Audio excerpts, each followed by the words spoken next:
All right. Hello, Internet. This is a recording for Gauntlet Con 2018. Woohoo! And we will be playing a game called For the Queen. Originally, some of us were in a game that had to be postponed until later. And so this is just kind of like our pickup game to fill in the time until we get to play that game. So this is a game by Alex Roberts. She's also the author of Star-Crossed, if you've played that game or are familiar with it. For the Queen is not out yet, so this is kind of like a pre-release. I'm lucky. I have no shame. I begged and I stole, and this is what I got. If for those of you watching this video, down in the notes, probably on YouTube or whatever, I will put either a link to the game if it's available, but until then, there's a link to like a sign up, newsletter thing, so you can get notified. Cool. Other than that, what I'll do real quick is just we'll go around the table here and we'll introduce ourselves just with our name and pronoun use. And right after that, we will just dive into it and start reading the cards which explain how the game works. There is no premise or scenario. It's all built at the table. So we will see what happens. So to start, my name is Tomer. You can also call me Tomes, and I use he, him. I am Stephen, and I use he, him. Hey, I'm Paul from London, and I am using he, him. I am Ian. I'm from the US, and I use he, him. My name's Crockett. US, he, him. Awesome. And then so the way we start is we just flip these cards. If you are playing in person, these would just be like on index cards or something like that. Or if we're lucky one day, a phone app. That would be the best. You hear that, Alex? Ooh, yeah, good idea. And Sean, do that thing. All right. So go around the table clockwise, taking turns reading these cards aloud. The land you live in has been at war for as long as any of you have been alive. The Queen has decided to undertake a long and perilous journey to broker an alliance with a distant power. The Queen has chosen all of you and no one else to be her retinue and accompany her on this journey. She chose you because she knows that you love her. Oops, this is my card from yesterday. So we don't have to be space bees. I'll just put that out there. But in the game, as it's going to be released, there's going to be this card says, if you like, select a queen. And they're going to have just a couple of queen cards which just have artwork on it. So you can choose a thematic queen if you want to. I've always played it just as a blank slate. However, I also have recently played this as like a party game version where we've had like a lot of people, and we'll just do like a theme. Like we played it as a queen bee, and we were just bees. And then yesterday for Gauntlet Con, we played it as space bees. But we're not going to do that today. We're just going to pretend this card does not exist. Instead, set the card that reads "The Queen is under attack" aside. I have already done that. Shuffle the question mark cards and place them face down on the center of the table. I have also done that. Put the Queen is under attack card in the middle of the deck for a game that takes approximately 30 minutes, or shuffle it into the bottom third of the deck to play for an hour or more. Those timings are Bald-Faced Lies by Alex. It usually takes at least twice that amount of time in my experience, but maybe it's just because we're all like, bullshit story gamers that go on too long. But I put the card like around in the middle of the deck. So we should be able to play in about an hour, I think. Cool.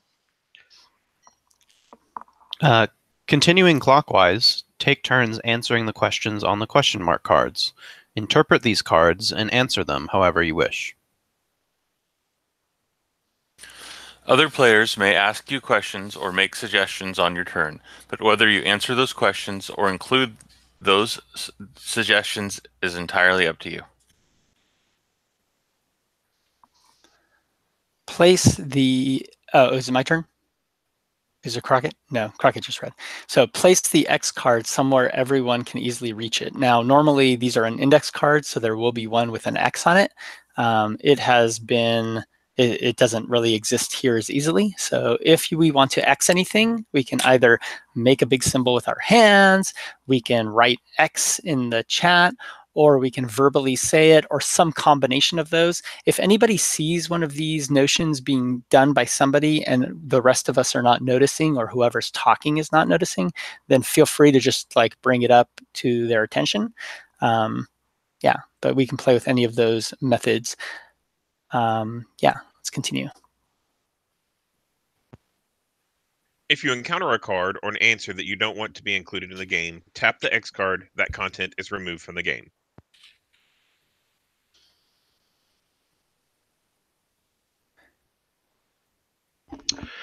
If you draw a card that is removed this way, simply draw another card. You can X a card that you drew yourself. You can also pass on your turn. To do so, give the question mark card you drew to the next player and say, I'd like to hear your answer to this question. A question mark card can be passed around the table until someone applies the X card to it. Continue answering, passing, and Xing questions until the Queen is under attack card is drawn. Each player should answer that question in turn, then the game is over. Whoever wants to can draw the first card. And so if we have a volunteer, they can take it. Otherwise, I will just pass it to the next player. I'll do it. I'll do the first one.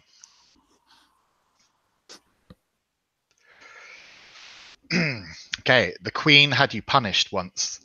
What about the memory of that will stay with you forever?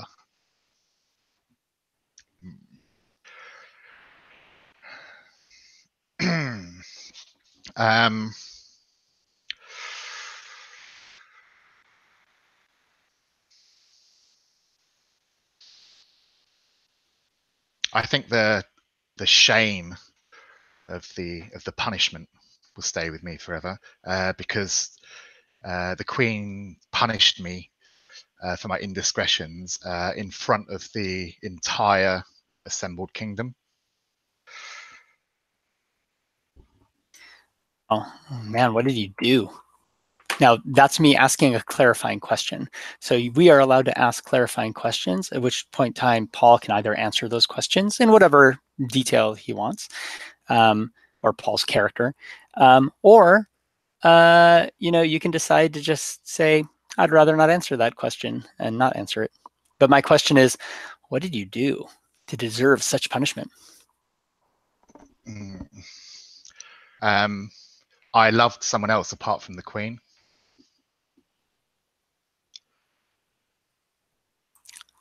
Do you think that came as a shock to many of us? Oh no, because I imagine it's almost one of the rules. It's like you may only love your Queen.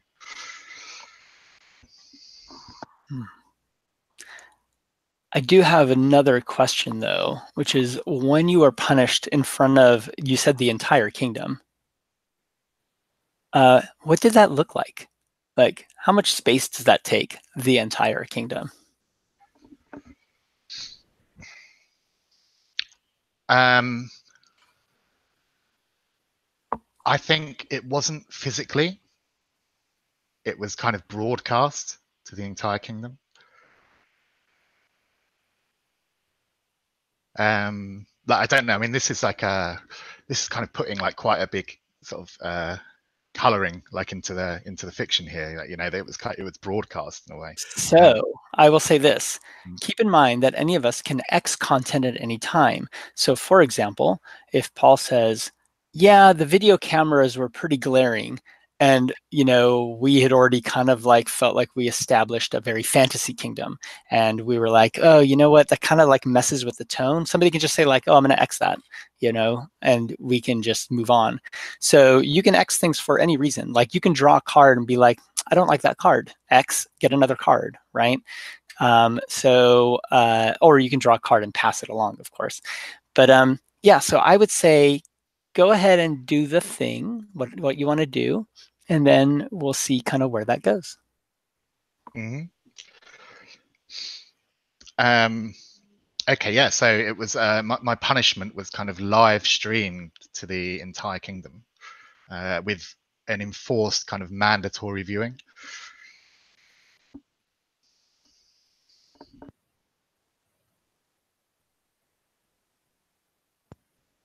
Now, if there's silence for any longer period of time, like here, I was like, okay, I think we're done with questions. Then I actually I flip the card, and then it moves on to the next person. If that happens, though, and you're like, oh, wait, I was about to ask a question, just speak up, ask the question. I'll just flip it back to the last one, and we'll do that thing. So. Okay. The queen is not your queen. Why do you serve her anyway? I think that I am from another land, another country. And I have been impressed by the love that her subjects show her, and decided to leave my country and serve her instead.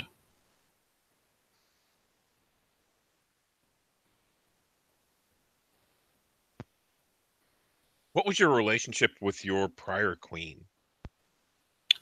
It was one mostly out of duty from being born in this place. I didn't, leaving her was leaving my prior queen was difficult for me. But it was not as personal a relationship as this new one. I'd like to ask how have you been received by the kingdom as like a foreigner? I think that I've probably been received fairly skeptically.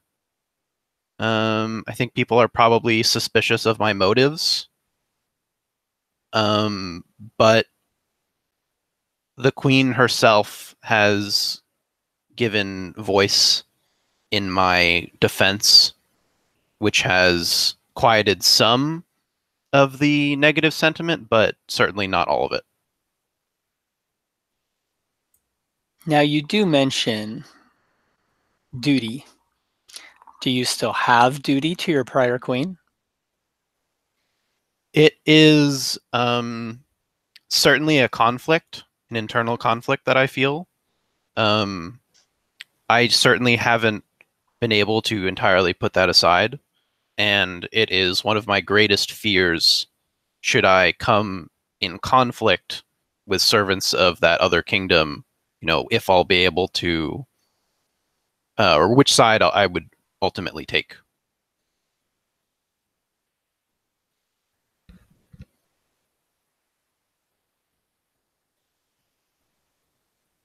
What is something you do for the royal family that has prepared you for this journey?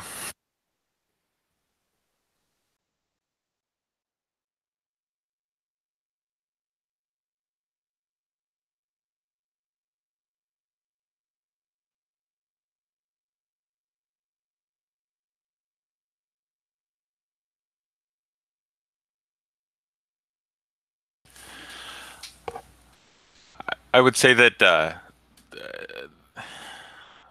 I'm almost like a food taster, but more of like a more than that. Um, I go to a place where they're gonna go first and poke around. making sure that there's nothing harmful physically there. So basically, like a human crash test dummy for the royal family. Exactly. I'd say that there's been times that I have found stuff of traps, bombs, things like that, where that's the reason they have me. I'm a necessity. What set of skills prepare you for this? And you can feel free to answer these as like, RPG skills. I was going to ask the exact same question. I'd say luck and stupidity are the two things that I have.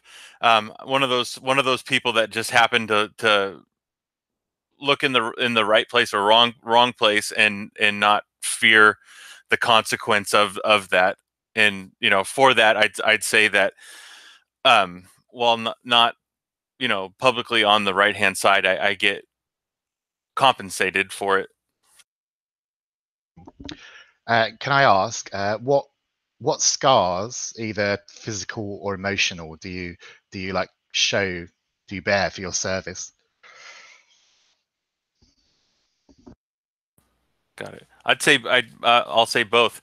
That I do have I don't know, part of my like hair doesn't quite grow back right on one side, and every time I open a chest or a cabinet or open a door, sometimes you can see a little flinch in my eyes. You use the word compensation. What is this compensation?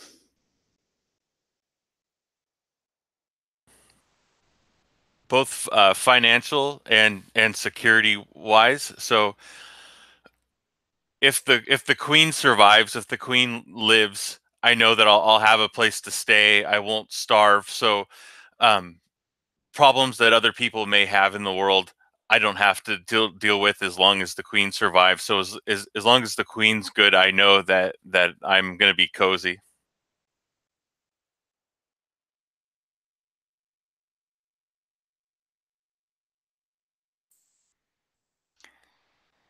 Ah, the queen is not your queen.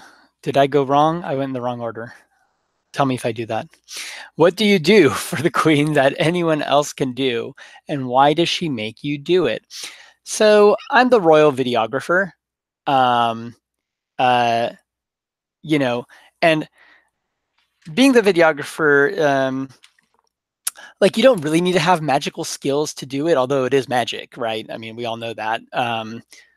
We didn't used to be able to film things using like a tree branch, but I think our the Royal Druid Videographer Society has come a long way in the last 20 years, and as we all know, our technology is grown by leaps and bounds.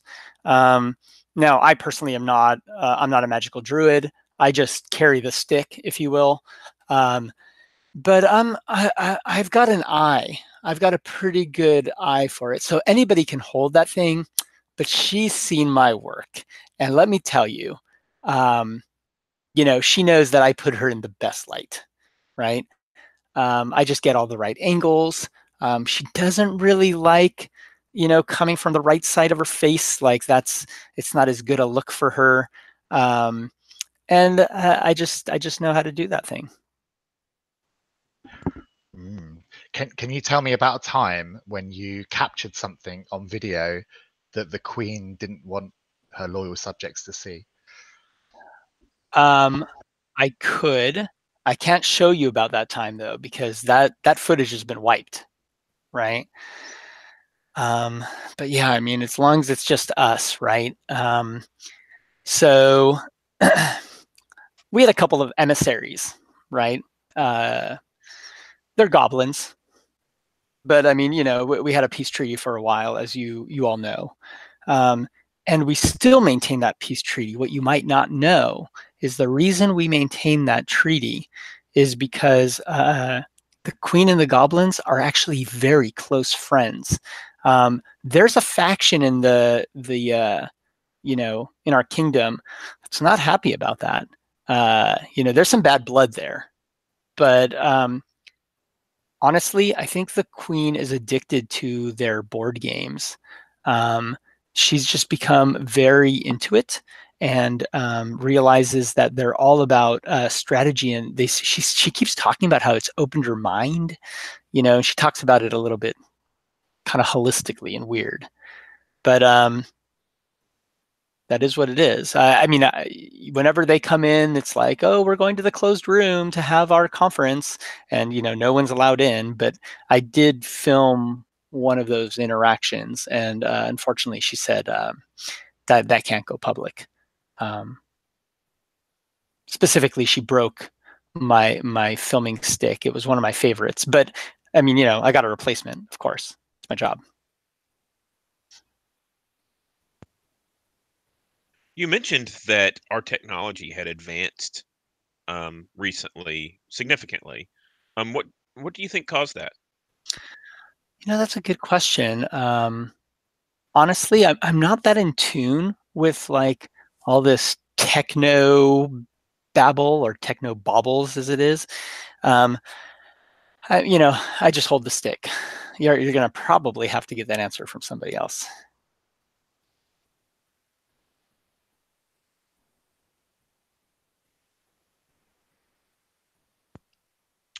Why are some others at the royal court jealous of your relationship with the Queen? I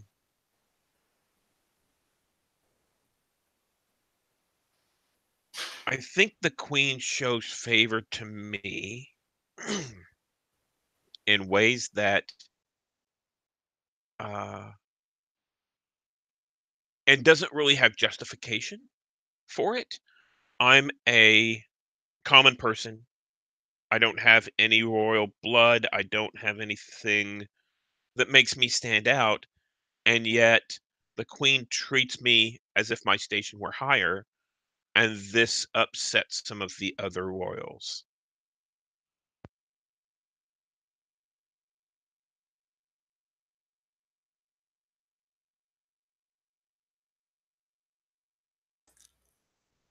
How did you get into the royal court then? Like, yeah. Not many others know this, but the Queen selected me herself. I was placed on the royal court, and she explained to me that I represented the common man, those that so that whenever they saw me on the court, they would place themselves as if they had a voice. They would reference themselves towards me and through me. So when going to the literal court, when going there, what's one piece of fashion that's popular now with the other people? Glasses. Everyone seems to be wearing a monocle or a fancy type of eyewear, even if they don't need it.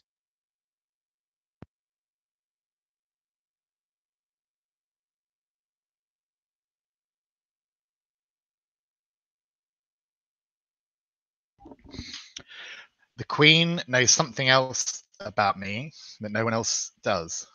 What is it?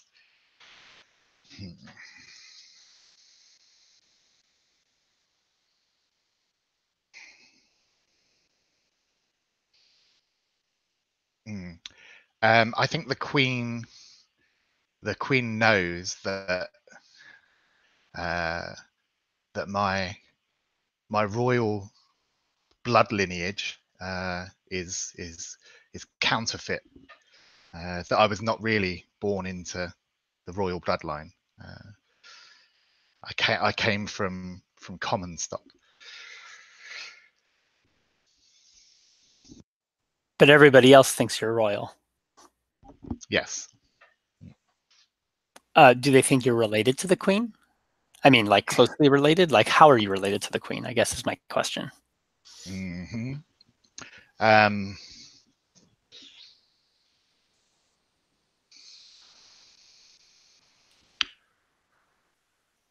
Yeah, I think that I may be like her nephew.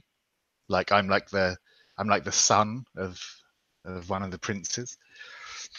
But I was kind of born sort of out of wedlock.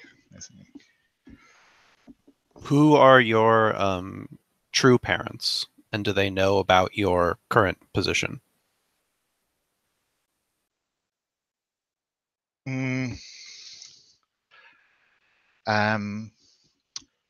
My true parents are dead. I believe they were like eradicated by the royal guard to keep my father's dalliances like a secret.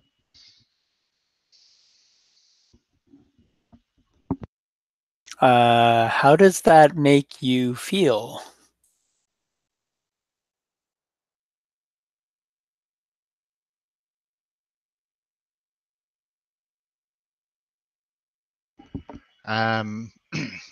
It makes me feel that the entire kind of royal the importance that this monarchy places upon like the sacred kind of bloodline is a complete illusion, a complete sham.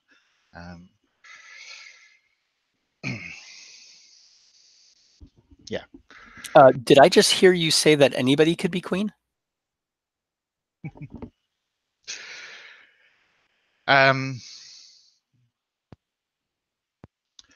Yeah, I mean, obviously, if they were, I mean, they would need to be from the sacred bloodline, but that's obviously a complete sham. Like anybody's papers can be falsified. Anybody's family heritage can be falsified.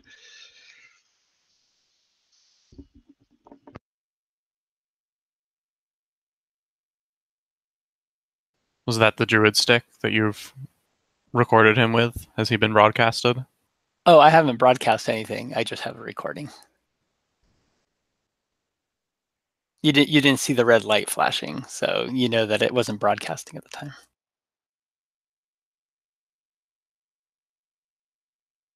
time. Okay. What part of this journey will be the most difficult? How do you pull the rest of the retinue through it?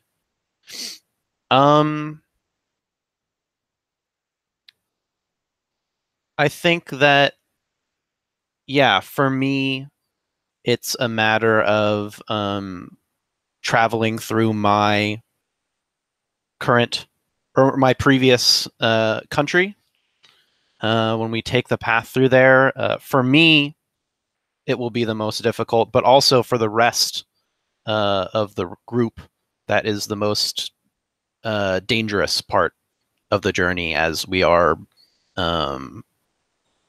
perhaps not at war, but they are one of the other great powers, and there are some high tensions, and everyone's kind of nervous that something could happen. And I plan to use my knowledge of the area and of the people to try and diffuse any tensions and make sure nothing bad happens to the group. Is this the land you're from? Did you say that? Yes, that's what I meant. And your people, do they have wings like we do? No. My people are solidly grounded, though they do have certain magics to help them rise to the air and keep up. What would the overall reaction of your people, a person, be if they see you with the queen? What would their reaction be to you? I make no secret of who I am. I wear the garb of the royal guard, but I do adorn it with certain objects and fashions from my previous country. So anyone who saw me would know me for who I am. They would probably throw rotten fruit at me and yell at me, call me a traitor.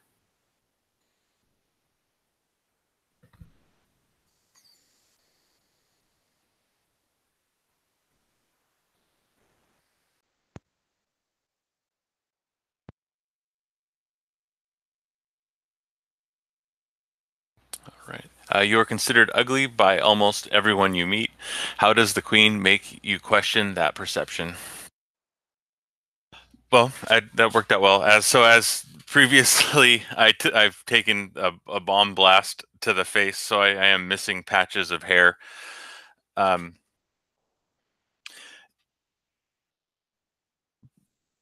times when I go out, I try to put a hat on or something that'll cover that part of my face. When I'm in the presence of the queen, it's not standard for every person to have to necessarily remove their hat or remove that covering, but she asks me to, um, out of love, I shouldn't have to hide behind it.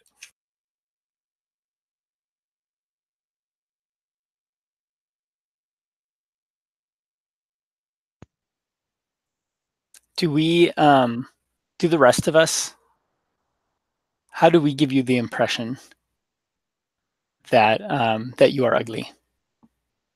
Is it something that we do or say, or the way we look, or anything like that?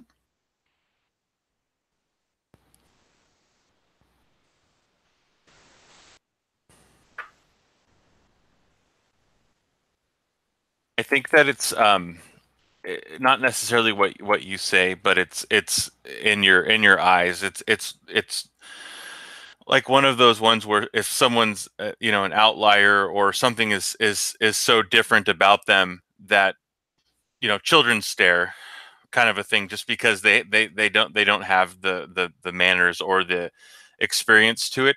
So I'm used to people staring at that part of me. Um, when I'm around the queen, she takes no notice, so no one else sees it either. And so I'd say that's why part of the reason why I love her so much, and I can tell she loves me, is that it hides this. Her love's the great equalizer.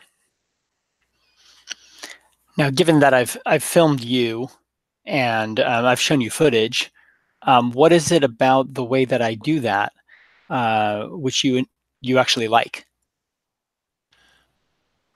You're good at getting the right side.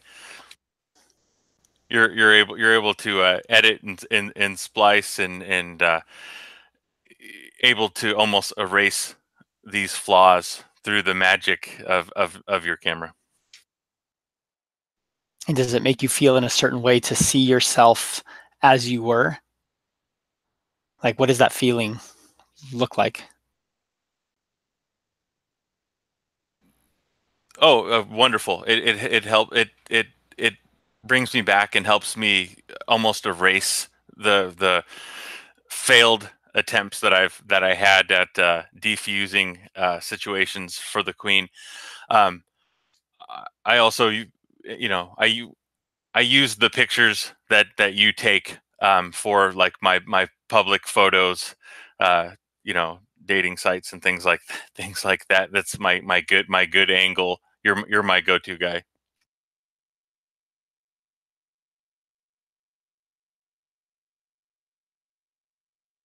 Exactly, my headshots. All right.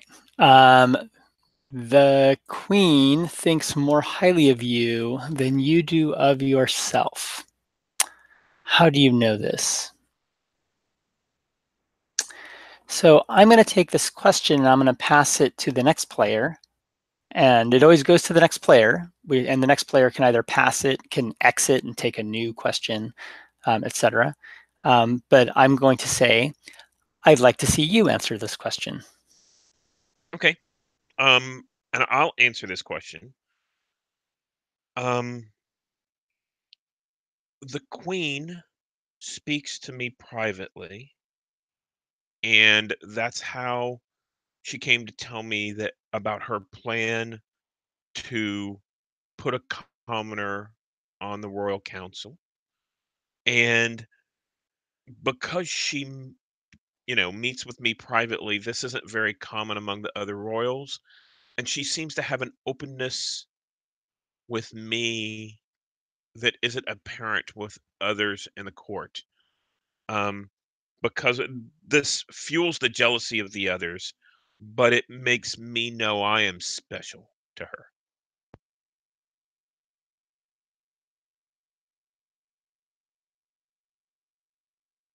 Do you have an official title?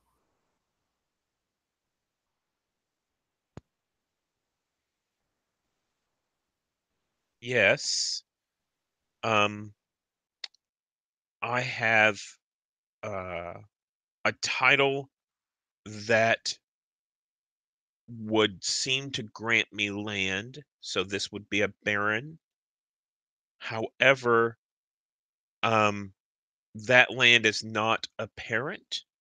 It's not something that other people can visit, and the other court members, members of the court, uh, ridicule me for that.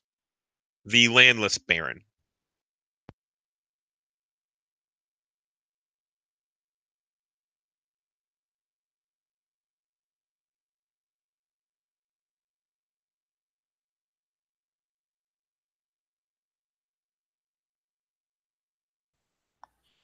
All right, on to Paul.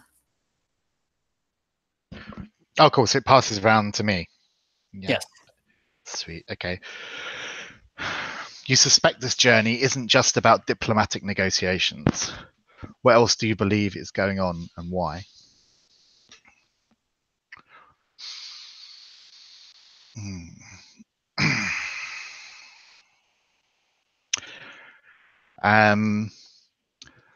I think that the Queen is concerned about her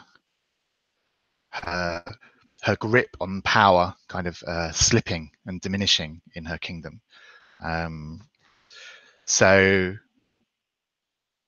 I think this trip is I see it as nothing more than like a barefaced kind of publicity stunt to bolster her her public sort of standing.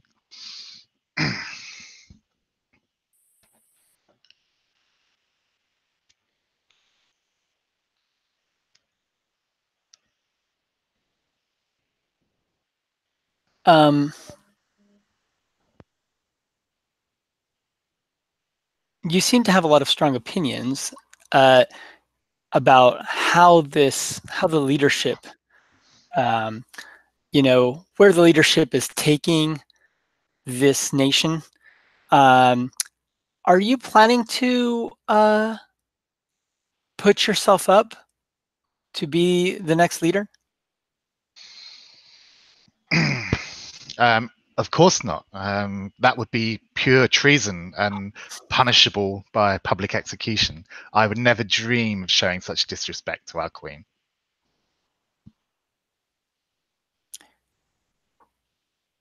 Are there any other initiatives that the Queen has recently taken that you might have any public opinions about? Well, I mean, I would never question the wisdom of our great Queen, but this current initiative she seems to have undertaken of wanting to promote a common blood to the seat of the Royal Council is frankly disrespectful to all of us that share the royal bloodline. No further questions. You mentioned that the queen needed to bolster her reputation in some way. Why is that?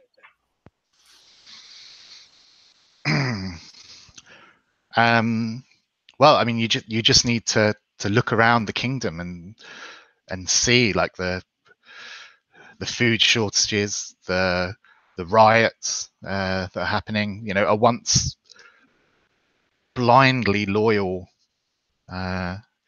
kingdom. There's seeds of discontent there growing.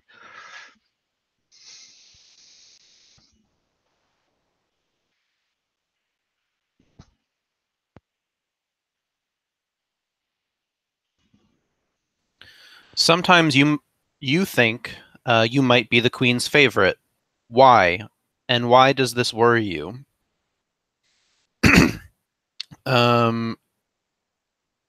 I am the court executioner and torturer, and the queen seems to take a almost concerning interest in my job. I think that she might have a morbid curiosity that, while good in a person of my profession, is perhaps not the best sign for a queen. Can I ask who was the last person who the queen had you execute?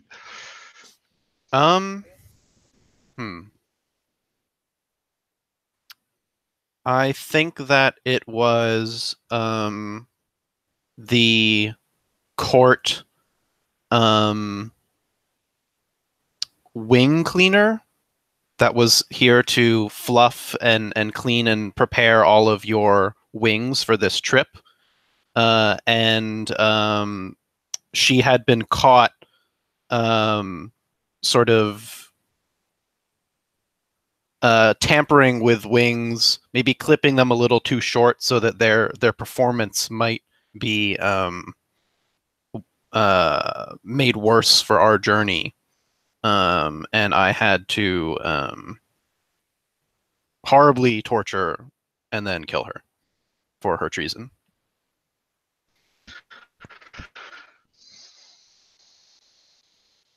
When the last queen was executed and you first met our queen, what was your impression of her?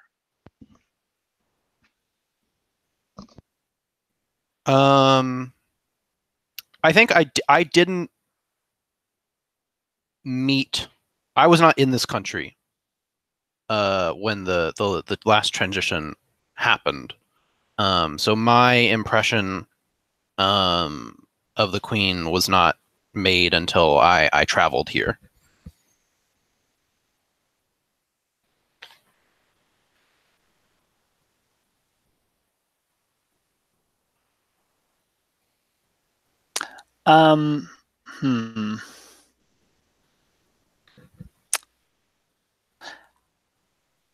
Never mind.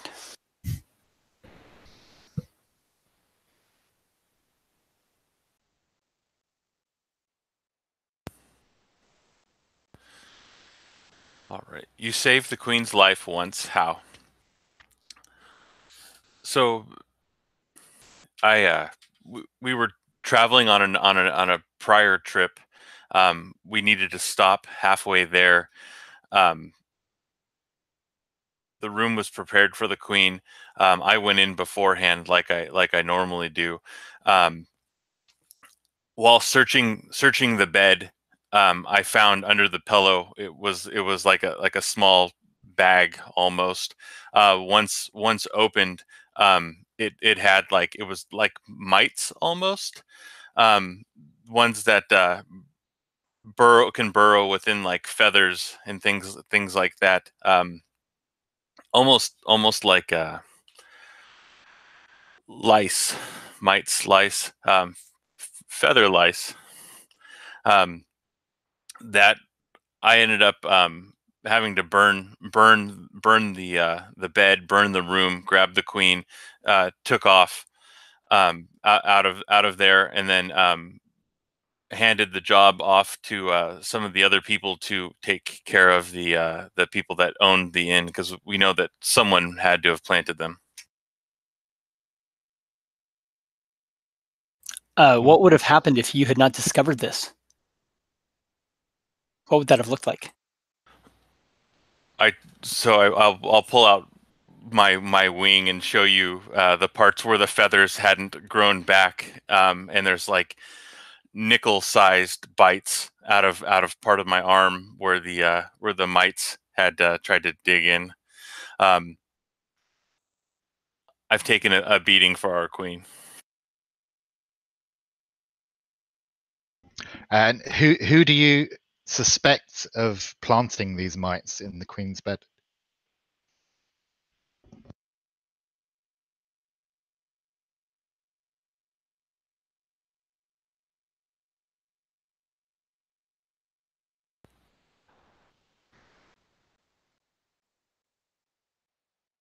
Could have been anyone. It could have been as we someone from the goblin side. It could have been someone on the inside. I think that it could have been someone jockeying for the crown. I try to stay out of the political part of it and just stay alive and help the current queen. Is your ability to fly compromised because of your injuries? You know, someone lesser, it probably would have, but I fly through the pain.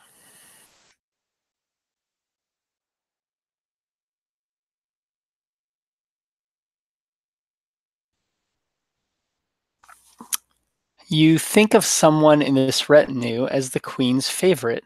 Who and what makes you think this? I think the queen's favorite is our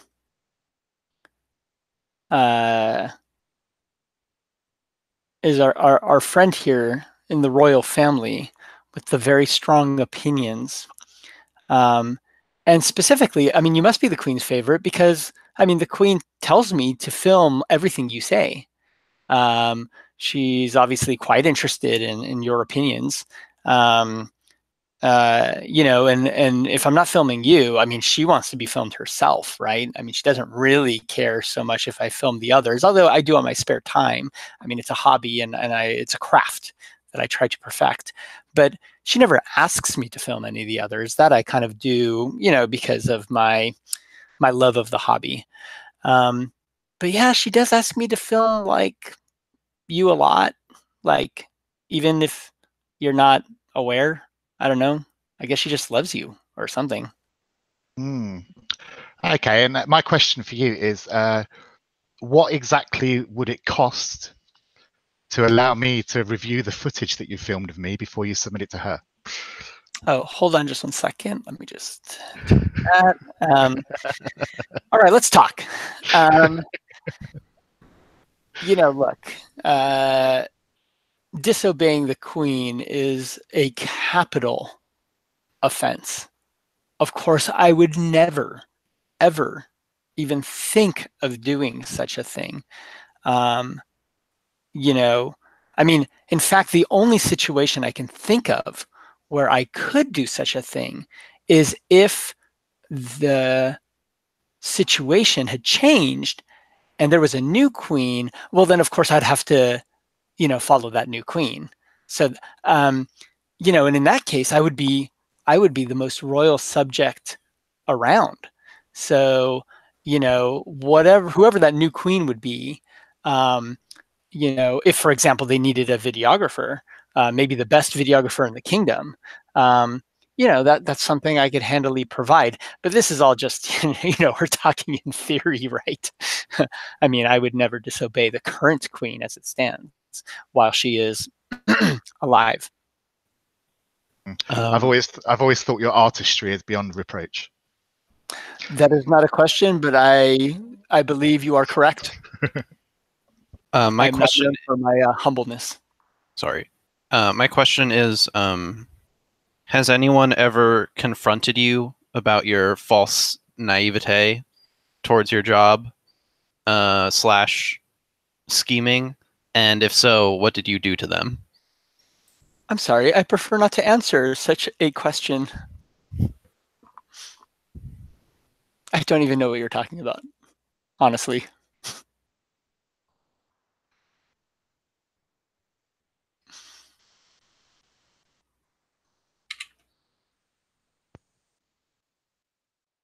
There is a false rumor about you and the Queen back at the royal court. What is it, and how did it start? Um, Obviously, it's the rumor that I am the Queen's illegitimate son, and it started simply because the other royal members of the royal court needed an excuse about why I was brought onto the court. But our videographer has shown interviews with my parents before, and we obviously know that they're my real parents, not the Queen. What makes it obvious? Like, do you guys share any physical traits that the Queen might not have? Um, the Queen and most of the royal court have pristine white wings, and the commoners are brown and black like mine.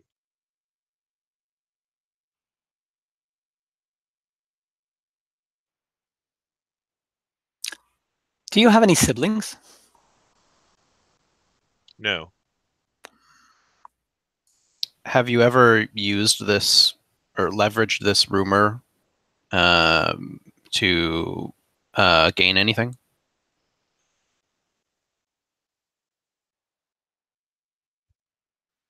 I have not quashed this rumor whenever I was among the common folk because I did not want them to um, I did not want them to treat. Let me state that again. Um, I tried to quash this rumor among the common folk whenever I was among them to keep the Queen's intention of a commoner also being to be on the royal court. However, this rumor seems to be rampant, and um, many of the commoners believe it no matter what I say.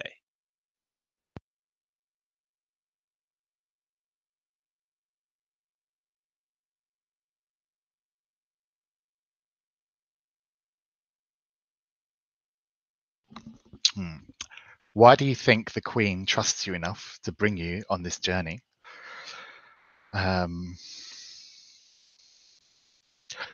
Well, I believe the old adage of keep your friends close and your enemies closer prevails here.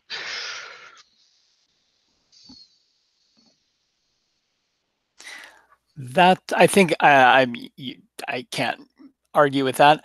However, what would be the Queen's public, uh, stance on why she has brought you on this journey? Would it be the same or something different?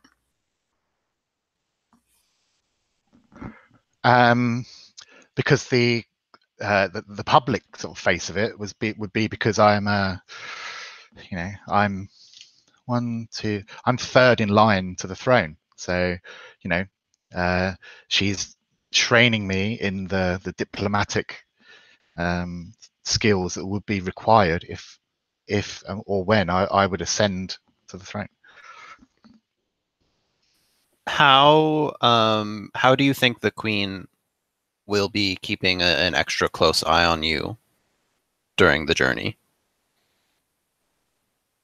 Has she employed any of us particularly to watch you? Well, the official royal videographer sure is spending a lot of time in my company right now.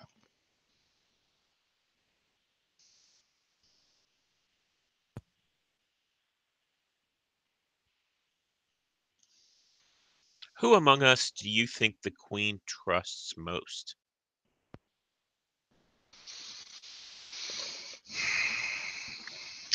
that filthy brown wing commoner.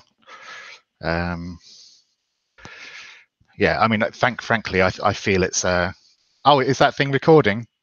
Oh, I mean her recent appointment to the Royal Council, of course.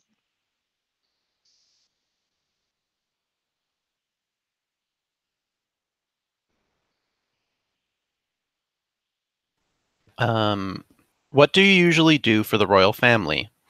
Why does that make you an unlikely choice for this journey? Well, this has already partially been established, but I think, and I think what makes it an unlikely choice for this journey is evident because, you know, why would you need an executioner along the way with all of these trusted officials? Surely, none of them are going to need my services. But in addition, what a lot of people probably don't know is that the psychological torture practices that I have perfected also serve the opposite purpose, and I occasionally employ them to aid the mental health of the queen and her inner circle.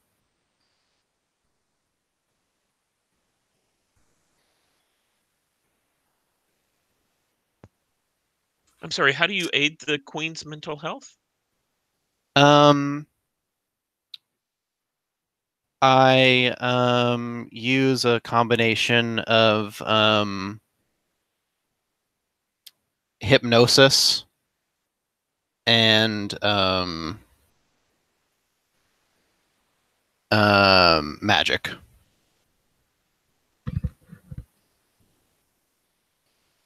Well, that seems like a very useful skill that I'm sure can't be used for any nefarious purposes, correct?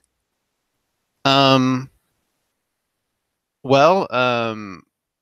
I also use it to extract information from prisoners, but because that's in service of the queen, I would not use the word nefarious.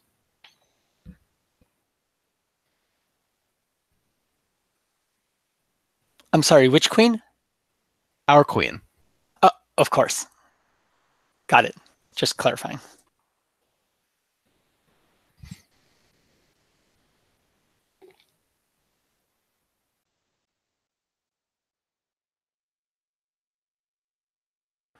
You saw the queen do something terrible to keep the retinue safe. What was it? Did you come to respect her more or less afterwards?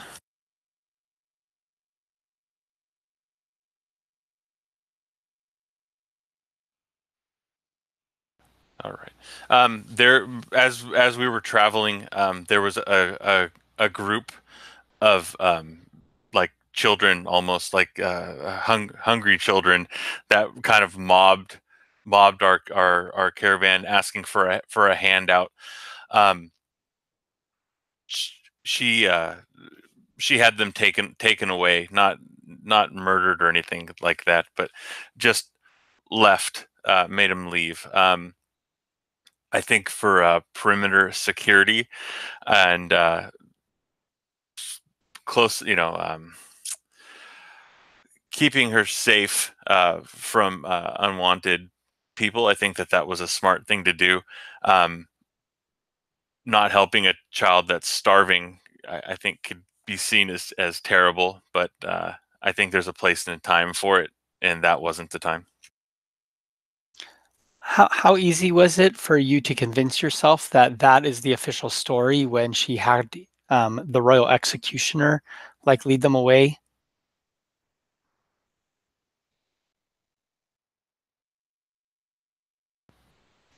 I do as I'm told. So I didn't murder them. So it wasn't that hard. I'm sure they're just in another place. And can I ask, what did the royal party dine upon for luncheon that day?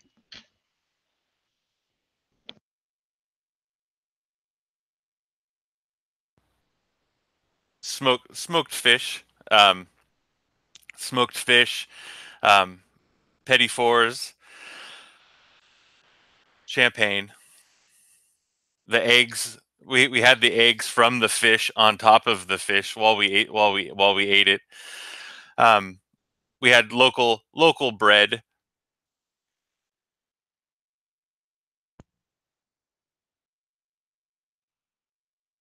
Which of us gave some of their food to the children? Was it you? I don't have time. I don't have time for that.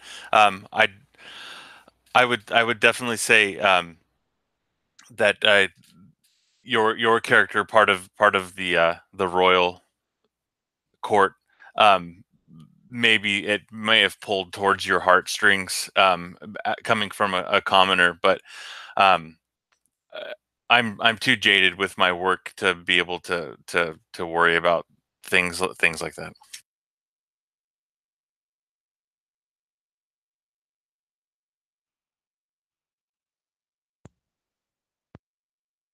The queen is responsible for the death of someone you loved.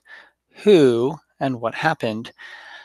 So a lot of people may not know this, but I uh, I actually learned all my skills from somebody else. Um, there was a royal videographer before me. In fact, he was the very first royal videographer ever. Right? I mean, this technology is still fairly new. Back then, they were using twigs. It wasn't even branches at the time, and you know, they made a name for themselves. And you know, I originally, when I joined the court, it was just as a lover. Um, but you know, I'd play around with the equipment, and you know, just for fun when he wasn't using it. And you know, he always said I had a great eye for the stick. And nah, I thought that was just all bullshit. You know, that's just what lovers say to one another, right? You know, but over time, my work was recognized, and you know, I would hear it more and more, and over time, I started to believe it. Um, and it was when uh, the the the prior queen found out that someone had paid to have him record her in, you know, in situations that were not to be shown outside. These were briefings and meeting rooms that were private, and you know, had to do with ambassadors and negotiations.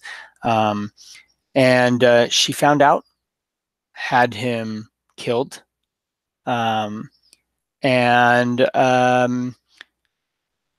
you know, shortly afterwards, that was the queen that was killed herself. So, I mean, it's not, you know, it was the queen that was responsible, not technically our queen. Although I wonder sometimes who paid to have him film the prior queen. I'm not 100% sure, but you know, is our queen responsible in some way for his death? I don't know.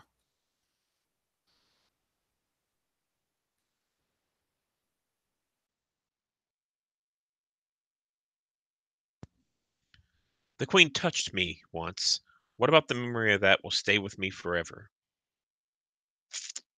Um, it was in passing on one of our talks, and whenever I stood up, I started to topple over, and she steadied me on the shoulder with her hand. And this, I will always remember, not necessarily the touch, but the sentiment behind it, which was that she was trying to help another and keep them from harm.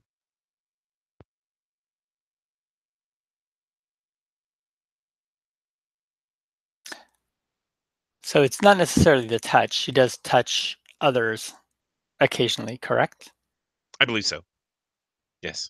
But you haven't seen it? Maybe I've seen it in your recording, sir.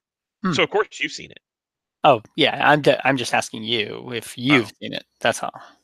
I don't Yeah. think I've seen it personally, because so much of my time is spent alone with her. I've seen it in recordings. And whereabouts on your body did she touch you? Was it upon your filthy brown wings?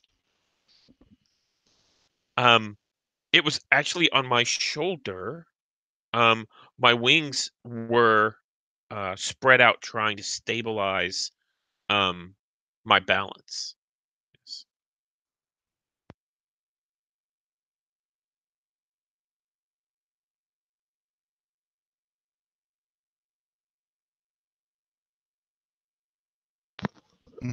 Who is this distant power you are traveling to, and why do they make you uneasy? I'd like to pass that along the line to the next player. Okay. I feel like I've established. Well, that doesn't necessarily. I'm going to pass as well. I'm going to pass as well.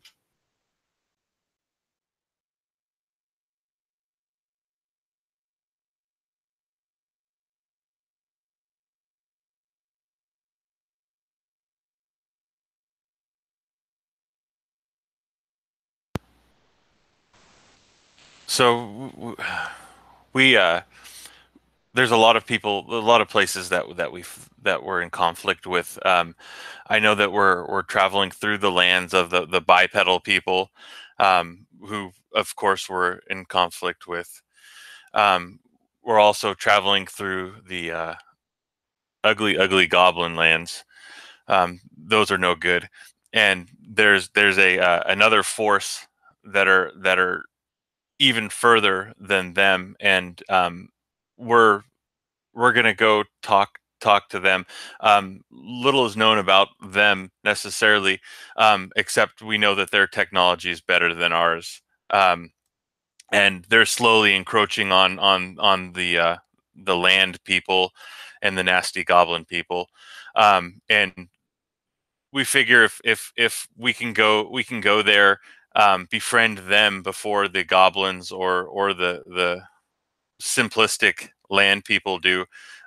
We may be able to form a bond and then eradicate or bring into servitude the rest of this land so we can stop the conflict.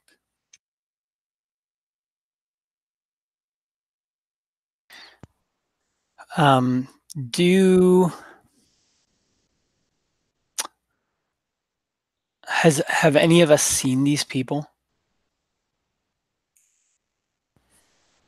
I'll say no. We've just seen the things that they've done. We've seen a field of butchered goblins, or heard reports of butchered goblins, and we've heard of villages of the people, the land people, that have been taken away, or the people are no longer there. So we don't know necessarily what we're getting into, but like, we want part of that action.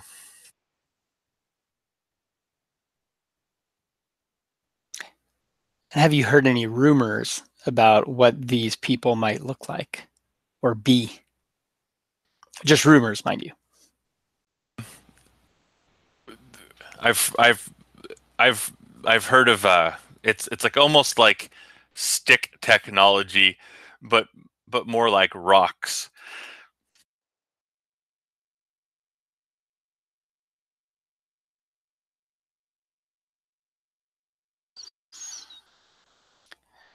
What did you bring with you that further endangers the queen? So here's the thing. I have a small satchel of acorns with some serious footage here that my prior partner had recorded. And I've basically told everybody that I'm just bringing all these acorns in case we need, like, I don't know how long this journey is going to be, right? Maybe we'll need that storage for these recordings, right? I mean, our friend here, third in line, does talk a lot. And when they do, I got to be there and record it all. So I didn't know if I was going to run out of space. So I said, hey, I'm going to bring a whole bunch of extra storage. However, what I didn't say is some of the stuff at the bottom of the bag, that is some of the most incriminating evidence I've found thus far. And you have to read between the lines, but possibly looking into the queens and the fall of, I would say he was the best videographer in the land, surpassing my ability. And can I ask, what exactly do you plan to do with this incriminating footage? Oh, officially, nothing. I just have it there in case I run out of space. But,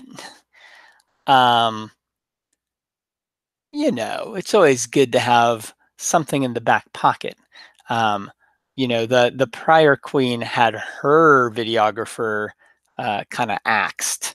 And so, although of course I am loyal without a fault, if push came to shove, I'm willing to do a little bit of shoving. What do you think the queen would do if she found this secret stash?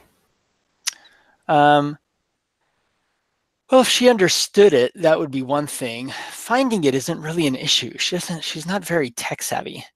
I don't think she really knows how to use acorns.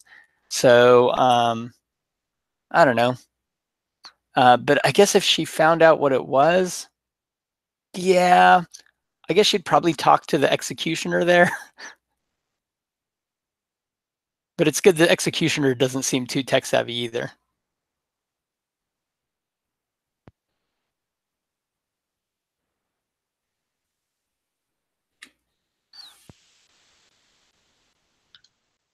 The queen is under attack. Do you defend her? Okay, so this triggers the end game. So the way this works is we will take turns continuing in the same order, answering this question. Now, although you can answer the question and just say, yes, no, I defend her, I don't, that's not fun. We're story gamers. So what we're going to do is we're going to go around the table, and as we start answering this question, you can feel free to establish fiction about what this attack looks like and how you specifically deal with it. Now, you don't have to completely deal with the threat. You can kind of show us how you end up or what you're in the process of doing, and then we will continue to pass it around the table and kind of see where this lands once we've gone around one circle. Normally, that is when the game ends. And every time I've played, except for once, that is exactly where the game ended. There was one time when I played with 3 players where we went around that one circle and we actually were like, we want to do one more circle, and we did, and it ended even better with a bigger climax with still a bunch of unresolved stuff, but then we ended it on that second round. But officially, we now answer the question and then the game ends. So we weren't very far away from the queen whenever she was attacked by the bat people who had faster wings from the far-off land. I rallied the people, the commoners, to fly upward and protect the queen and the royal family from the invaders. Now, we are on a journey, right, from our kingdom. So these, and the queen, of course, has only brought us because we're the royal retinue, and she knows that we love her. But who are these commoners that you rallied? Are they commoners from this local land? They are commoners similar to the children that we turned away. They are, I think, commoners from our land. And also commoners and passers-by from this foreign land that we're in. Yes. And how did you get them to rally for the queen? What did you say, landless baron? I told them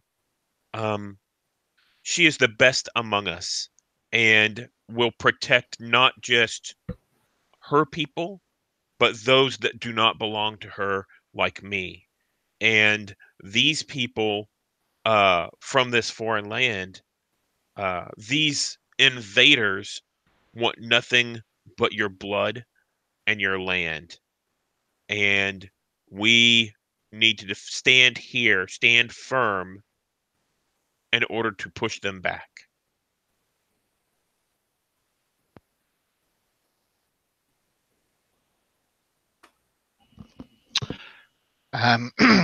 So the queen is under attack. I don't defend the queen. I use this opportunity whilst the chaos and the pandemonium of the attack is happening to slip unnoticed into her private quarters.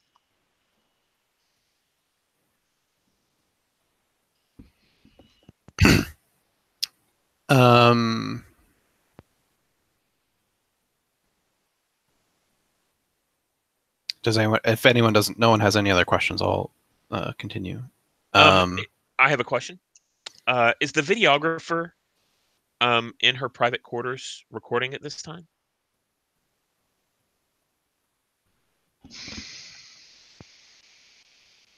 Unfortunately, I'd say yes. This is all going to be captured on film.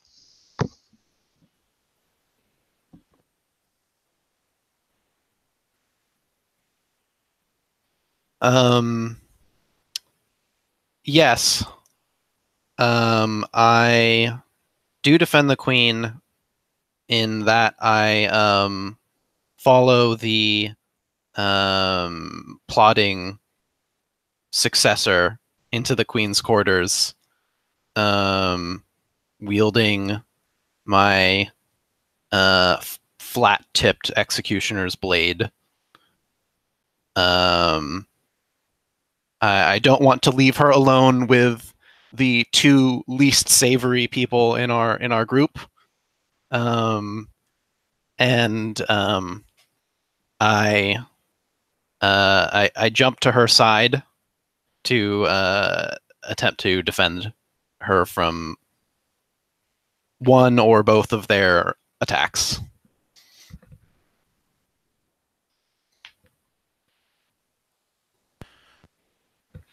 So this morning, I received an anonymous tip on a potential attack on the Queen. Someone said that someone was going to tunnel in from the ground.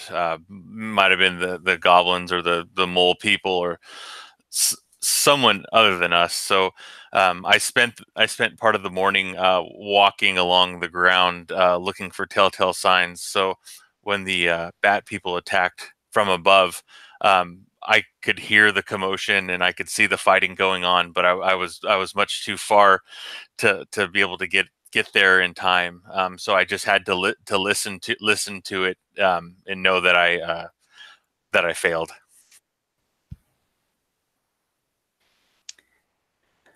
So as you can see here in the footage, you know, this is where I think you can hear in the background the bat people are attacking. And then right here, pause, you can see the executioner walks into the tent just before the queen was killed with that blade, I will say. so I mean, the evidence is kind of there, right? I mean, we're talking visual evidence here. This is not hearsay. Now, I believe if we piece it all together, maybe the executioner was the one that gave that anonymous tip to the royal crash test dummy, and that's something that could have, easily saved the Queen's life. But we may never know. But we do have footage here, and hopefully that will help you make an informed decision. And to answer, no, I did not defend the Queen, or maybe I defended the new Queen. Let's see. Yeah, the truth can always be edited in the mix. It's fine. So that's a game of For the Queen. And I'm going to stop the broadcast in just a moment, and we can do like a little debrief thing. But first, we will say goodbye to our internet friends. So goodbye, internet, and thanks for joining us on this little journey. Bye, Gauntlet Con. Yeah, and for everybody else in Gauntlet Con, I hope you enjoy your games.